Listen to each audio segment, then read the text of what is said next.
How was Gideon's battle with the Midianites executed? This is the question that we seek to answer today as we continue our verse-by-verse study of the book of Judges on Walking Through the Bible.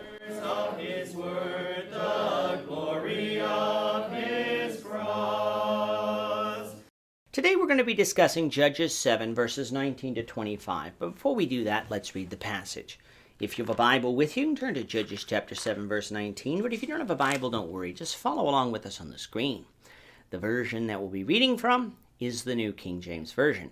So Judges chapter 7, beginning at verse 19. So Gideon and the hundred men who were with him came to the outpost of the camp at the beginning of the middle watch, just as they posted the watch. And they blew the trumpets and broke the pitchers that were in their hands. Then the three companies blew the trumpets and broke the pitchers. They held the torches in their left hands and the trumpets in their right hands for blowing. And they cried, "The sword of the Lord and of Gideon." And every man stood in his place all around the camp. And the whole army ran and cried out and fled. When the 300 blew the trumpets, the Lord set every man's sword against his companion throughout the whole camp. And the army fled to Beth-Acacia towards Zererah, as far as the border of Abel-Meholah and Tabath. And the men of Israel gathered together from Naphtali, Asher, and all Manasseh and pursued the Midianites. Then Gideon sent messengers throughout all the mountains of Ephraim, saying, "Come down against the Midianites and seize them from the watering places as far as Bethbarah and the Jordan."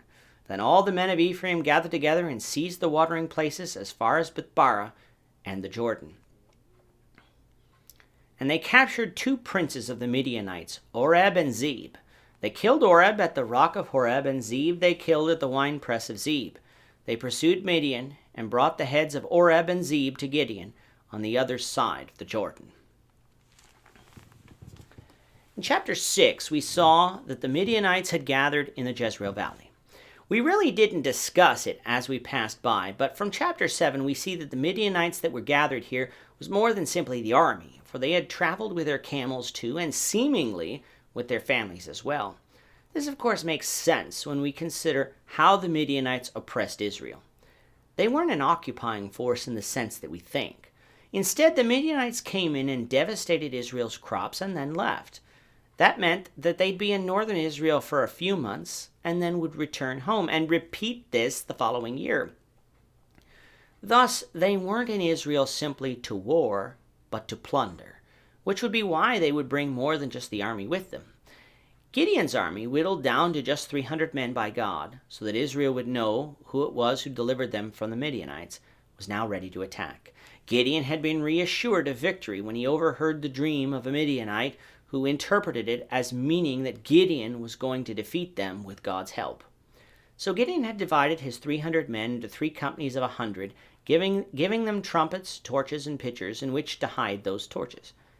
He told the other companies to copy what he did, meaning that when he blew the trumpet and shouted his battle cry, "The sword of the Lord and of Gideon," they were to copy. Verse 10 tells us the time of night that Gideon's men approached the camp, which was the middle watch. The only other watch mentioned in the Old Testament is the morning watch in places like Exodus 14:24 and 1 Samuel 11, verse 11. So what we can deduce from this is that Israel at that time divided their night into 3 watches, each consisting of 4 hours. The first watch would be from sunset around 6 p.m. to 10 p.m. The second watch, the middle watch, would be from 10 p.m. to 2 a.m. And the third watch, the morning watch, would be from 2 a.m. to 6 a.m. It wouldn't be until the days of the Romans that the Jews adopted a 4-watch evening, with each watch consisting of 3 hours. So if this was the middle watch, near the time when the new watch began, we're talking about just after 10 p.m. when these events happened. And this is important to understand, for unlike us, who, because of electric lights, stay up well past sunset, people in this time would normally be asleep for about 3 to 4 hours by then, meaning that unless you're on a watch for the camp, you'd likely be in the middle of your night's rest and in a deeper part of your sleep cycle. Thus, the reaction of the Midianites when Gideon and his men blew the trumpets, smashed their pitchers that revealed their torches, and shouted their battle cry was totally natural. Imagine being in a nice sleep, only to be woken up by hundreds of sirens and people shouting. How would you react? confusion, which is exactly how the Midianites reacted. They didn't know what was going on. They didn't know how many people were attacking. They didn't even know where the enemy was. For verse 22 says that when the trumpets were blown, the Lord set every man's sword against his companion, meaning that the Midianites were initially killing each other. Those who survived fled. But remember, it's the middle of the night, so it's dark, and they've got animals and families to flee with, so they will be slower. And even though they're in that Jezreel Valley, that doesn't mean that the land is completely flat everywhere, so you'd have to deal with the terrain too. It was not a good place for the Midianites to be in, especially unexpectedly.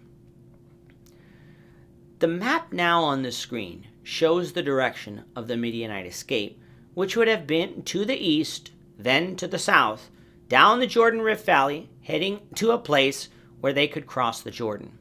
With morning now fully come, the men who had been sent home the day before had obviously seen what the Lord had done for Gideon, and so verse 23 seems to imply that they returned to pursue the Midianites down the west side of the Jordan.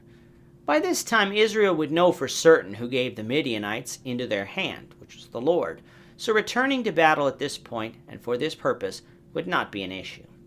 Gideon also sent messengers to the peoples of Ephraim further south to seize the watering places along the Jordan moving south in order to cut off the Midianites' escape route.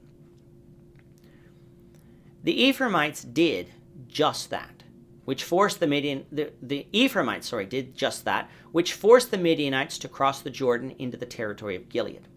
But Ephraim didn't just sit by and watch the Midianites escape.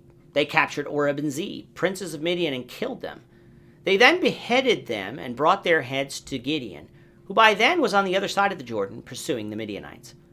God had delivered the Midianites into Gideon's hands, just as he said he would. But the story is not over, and so we'll continue discussing it, the Lord willing, in the next lesson. With that, our time is up for today. The Lord willing, we hope you'll join us for tomorrow's discussion of Judges chapter 8, verses 1 to 9, as we continue our walk through the Bible, one verse at a time. Thank you for watching today's episode. We hope that you found it edifying and ask that you not only subscribe to our channel and podcast, but that you like and share this episode among your friends so that the saving gospel of Jesus Christ can go out to the whole world.